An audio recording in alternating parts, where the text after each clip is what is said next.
एक बार सभी पत्रकार बंधुओं को और बहनों को मेरा नमस्कार।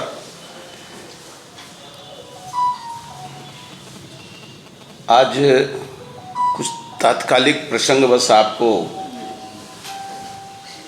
यहाँ पर हमने बुलाने का, आपको कष्ट देने का काम किया है। भारतीय जनता पार्टी चुनाव को बहुत ही सहज ढंग से लेती है और हमारी जो पंचनिष्ठा है भारतीय जनता पार्टी की, उसमें से हमारी दूसरी सबसे महत्वपूर्ण निष्ठा है लोकतंत्र की। और इसलिए जब झारखंड के विधानसभा चुनाव का परिणाम आया था तो मैंने आप लोगों के माध्यम से सहज ढंग से उस परिणाम को स्वीकार भी किया था और उसके अनुसार अपनी भूमिका को आगे तय करने का भी ऐलान किया था। हम नहीं चाहते हैं कि लोकतंत्र में टकराहट हो। सकारात्मक सहयोग की भूमिका विपक्ष से भी और सत्ता पक्ष से भी हम महसूस करते हैं, होना चाहिए। महाराष्ट्र में भारतीय जनता पार्टी की बहुमत की सरकार बन रही है, 2/3 से अधिक बहुमत आई है।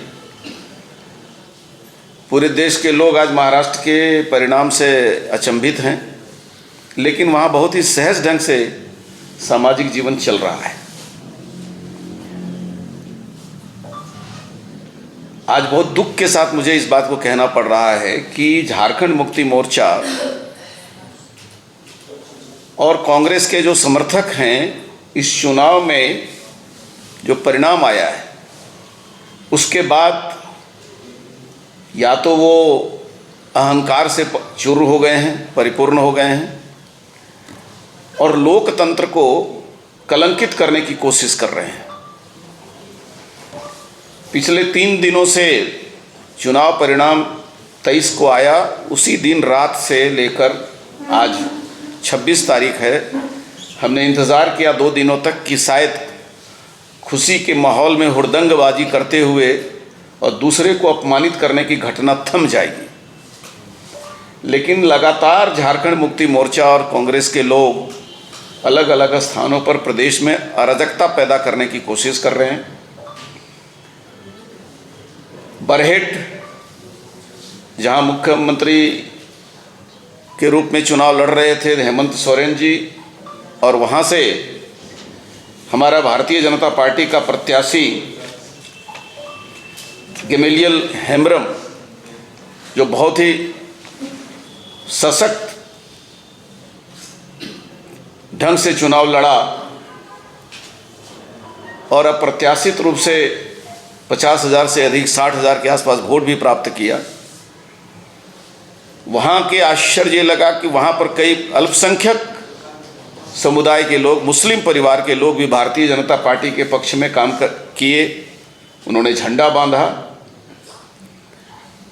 उनके घरों में जाकर हमला करने का काम झारखंड मुक्ति मोर्चा के लोग कर रहे हैं और कांग्रेस के लोग कर रहे हैं और वहां पर भयभीत करने की कोशिश कर रहे हैं। सांप्रदायिक उन्माद पैदा करने का कोशिश सभी जगहों पर हो रहा है। आज इसी कारणवश हमारे प्रदेश अध्यक्ष श्रीमान बाबूलाल मरांडी को आज बरहेट का दौरा करना पड़ा है, ताकि इस प्रकार की जो प्रवृत्ति आज वहाँ देखने को मिल रही है, उसी प्रकार की घटनाएं पाकुड़ में भी घटी हैं। राजमहल विधानसभा क्षेत्र के अंतर्गत भी भाजपा के कार्यकर्ताओं के साथ भयभीत करने का, उनको सामाजिक उत्पीड़न देने का, मारपीट करने का घटनाएं घट रही है। और सबसे दुखद घटना और भी हुई बहरागोड़ा विधानसभा क्षेत्र में, जो जेएमएम के उम्मीदवार थे जो जीते हैं, लेकिन भाजपा बहुत सशक्त लड़ाई वहाँ लड़ी है। वो पिछले 3 दिनों से लगातार चाकुलिया में, बहरागोड़ा में उनके लोग उत्पात मचा रहे हैं। हमारे सांसद के द्वारा भी प्रशासन को कहने के बाद अभी तक वहाँ नियंत्रण नहीं हुआ है।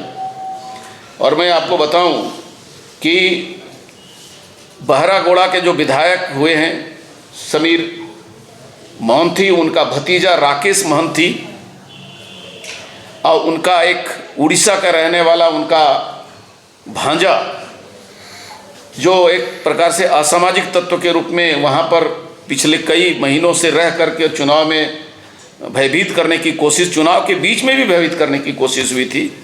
और उस समय भी प्रशासन को कहा गया था कि बूथ, कई जगह पर बूथ के हमारे अध्यक्ष को, बूथ की कमेटी को मारपीट करना, रात में घुस करके उनकी माता को, उनके घर की महिलाओं को चेतावनी देना, प्रताड़ित करना।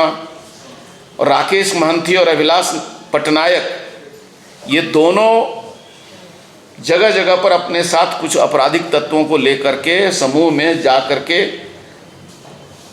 उपद्रव करने का काम कर रहे हैं। कई टीवी के दुकान में, एक हमारा वहाँ पर मनोज पाल, जिनके टीवी को तोड़फोड़ किया गया, मारपीट किया गया, जिसमें कई लोगों ने पुलिस को खबर की। शंभुनाथ मल्लिक भाजपा का कार्यकर्ता है, चाकुलिया का रहने वाला, उसके साथ में अभद्र व्यवहार हुआ, मारपीट हुई। मनोज अग्रवाल जी के घर में जाकर के उनके घर के परिवार के साथ में अपमानित करने का कोशिश किया गया। उसी प्रकार सुशील शर्मा चाकुलिया का है, उसके साथ भी। और तो और कृष्णा पाल करके हमारी महिला मोर्चा की अध्यक्षा है, वहाँ की जिला अध्यक्ष है, जो बहरागौड़ा क्षेत्र की रहने वाली है, उसके साथ भी ये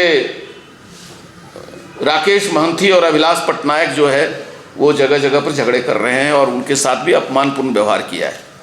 आपने देखा होगा कि सीता सोरेन जी जब चुनाव के गणना के बाद निकली हैं, तो जिस प्रकार का अभद्र शब्दों का प्रयोग करके और उसके मानसिक रूप से प्रताड़ित करने का प्रयास जामताड़ा में हुआ।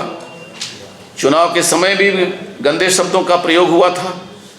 जामताड़ा में एक जगह शादी हो रही थी, शादी एक समुदाय का था, हिंदू समाज का था, और जुलूस निकालने वाले अल्पसंख्यक लोगों ने जाकर के उस समूह में जाकर के और महिलाओं के साथ अभद्र व्यवहार किया, जिसमें प्रशासन को, थानेदार को माफ़ी मांगनी पड़ी।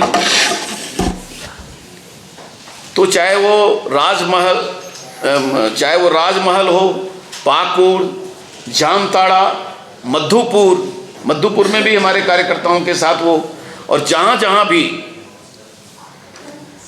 बाहुलता अल्पसंख्यक समाज की या देखी गई है, वो आदिवासियों समाज को आगे मोहरा बना करके और समाज में तनाव पैदा करने का काम कर रहे हैं। मैं ये कहना चाहता हूँ कि चाहे वो हमारे उम्मीदवार बहरागोड़े में दिनेशानंद गोस्वामी हैं, राजमहल में हमारे उम्मीदवार अनंत ओझा जी ने मौके पर जा करके और कार्यकर्ताओं को गोलबंद करने का काम किया। 2 दिनों से हमारे लगातार सभी पार्टी के वरिष्ठ अधिकारी, जिला अध्यक्ष, कैंडिडेट और सांसद सत्र छोड़ करके और पूर्वी सिंहभूम में बहरागोड़ा क्षेत्र में शांति स्थापित करने की कोशिश की है। उसी प्रकार से गैमलियन के क्षेत्र में भी अब लोगों ने जब आतंक पैदा करने की कोशिश की, तो आज हमारे प्रदेश अध्यक्ष बाबूलाल मरांडी जी को वहाँ दौरा करने जाना पड़ा है। मैं एक बात बहुत स्पष्ट रूप से कहना चाहता हूँ, भारतीय जनता पार्टी को झारखंड में कमज़ोर समझने की गुस्ताखी इंडी गठबंधन के लोग न करें। हमने यहाँ सत्ता भी चलाई है, सरकार भी चलाई है और विपक्ष की भूमिका भी निभाई है।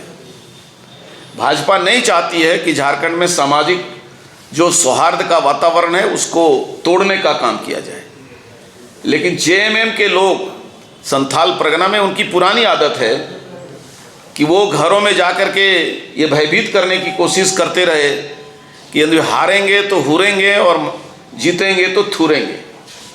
ये उनकी पुरानी आदत थी। लेकिन अब जब सशक्त रूप से समाज के सभी वर्गों के लोग उठ खड़े हुए हैं, तो मैं एक बात बहुत चेतावनी पूर्वक कहना चाहता हूं कि झारखंड को बंगाल बनाने की भूल जेएमएम और कांग्रेस के लोग नहीं करें। अब यहाँ पर राजनीतिक दब्बूपन किसी में नहीं है। लोकतंत्र के परिणाम को हमने स्वीकार किया है, सहजता से स्वीकार किया है। सरकार बनाने के उनके जो मौके हैं उस पर उनको शुभकामनाएं दी हैं, लेकिन इसका मतलब ये नहीं है कि भारतीय जनता पार्टी का कार्यकर्ता चूड़ी पहन करके बैठेगा। प्रशासन से हमने जगह जगह पर कहा है कि ऐसे आपराधिक राजनीतिक कार्यकर्ता जो अपने आप को राजनीतिक लबादा ओढ़ करके और भय पैदा करना चाह रहे हैं, उन लोगों को पर नज़र रखे, उन लोगों को नियंत्रण में लाए। जगह जगह थाने में कंप्लेन हुआ है, कंप्लेन पर वो केस नहीं कर रहे हैं और वो कह रहे हैं कि हम समझाने बुझाने का काम कर रहे हैं। तो आज मैं इस बात को कहना चाहता हूं कि या तो प्रशासन ऐसे जो राजनीतिक उपद्रवी हैं उनके ऊपर नियंत्रण स्थापित करे। कभी भी किसी भी क्षेत्र में इस प्रकार की घटनाएं जो देखने को मिल रही हैं अप्रिय हो सकती हैं, क्योंकि बर्दाश्त करने की एक सीमा होती है। और भारतीय जनता पार्टी के कार्यकर्ताओं को सड़क पर उतरने की मजबूरी न हो जाए। संवैधानिक जो व्यवस्था है प्रशासन की, उसको कहना रहना चाहिए। और मैं चीफ सेक्रेटरी और डीजीपी से आज की इस प्रेस कॉन्फ्रेंस के माध्यम से मांग करना चाहता हूं कि चुनाव से जुड़े हुए कोई भी मामले में प्रदेश में कहीं यदि घटना होता है तो उसको तुरंत नियंत्रित किया जाए और इस विषय पर कड़े निर्देश दिए जाने चाहिए। अन्यथा अप्रिय घटनाएं, क्योंकि जब कानून साथ नहीं देगा तो जनता मजबूर होकर के अपनी सुरक्षा में सड़क पर उतरेगी। और हम ये नहीं चाहते हैं कि झारखंड में ये अवस्था आए। कई बार झारखंड में सत्ता का परिवर्तन हुआ है, लेकिन किसी को अपमानित करने और प्रताड़ित करने और किसी के साथ मारपीट करने का, बरहेट में तो कई कार्यकर्ताओं के सर फूटे हैं, बदन में चोट आई है। और ये तो राजनीतिक जो हमले हो रहे हैं। आपने 2 दिन से देखा होगा कि अब जगह जगह पर विकास के काम को बाधित करने के लिए नक्सली भी अपना एक्शन या उनका भी जो करतूत है वो सामने आया है। लातेहार में रेलवे लाइन काम करने वाले डंपर को और कई मशीनों को जलाया गया। अलग अलग जगहों पर ये घटनाएं बढ़ गई हैं। 2-3 घटनाएं नक्सलियों के उपद्रवियों के भी हो रहे हैं। अभी बालू उठाने के नाम पर पूर्वी सिंहभूम में 2 लोगों की हत्या कर दी गई। वो पीएलएफआई के उग्रवादी हैं। तो एक तरफ राजनीतिक आतंक और दूसरी तरफ ये जो आपराधिक हैं, अब वो पीएलएफआई हैं या नक्सल हैं, लेकिन यदि हत्या हो रही है प्रदेश में तो मुझे लगता है कि सरकार गठन के पहले ही झारखंड को यह संदेश जा रहा है कि जो आने वाली जो सरकार है उसमें जान माल की सुरक्षा का अभाव रहेगा और लोगों को जान माल की सुरक्षा का चिंता शायद प्रशासन न कर सके तो स्वयं करना पड़ेगा। और यह बहुत ही दुर्भाग्यपूर्ण होगा। आज संविधान दिवस के अवसर पर मैं फिर से एक बार यह अपील करना चाहूँगा कि झारखंड के प्रशासनिक अधिकारी इस चुनाव के बाद जिस प्रकार की कानून व्यवस्था के सामने प्रश्न उठा है और लोकतंत्र को कलंकित करने का कार्रवाई कांग्रेस और जेएमएम के द्वारा हो रहा है, इस पर तुरंत रोक लगाई जाए ताकि किसी भी राजनीतिक प्रतिशोध में सड़क पर उतरने की ज़रूरत न पड़े। लोकतंत्र में सत्ता का परिवर्तन सहजता से होना चाहिए, स्वाभाविक रूप से होनी चाहिए। लेकिन यदि इस स्वाभाविक प्रवृत्ति को तोड़ने का काम करेगा तो इसके लिए पूरी तरह से जिम्मेदारी झारखंड मुक्ति मोर्चा और कांग्रेस की होगी।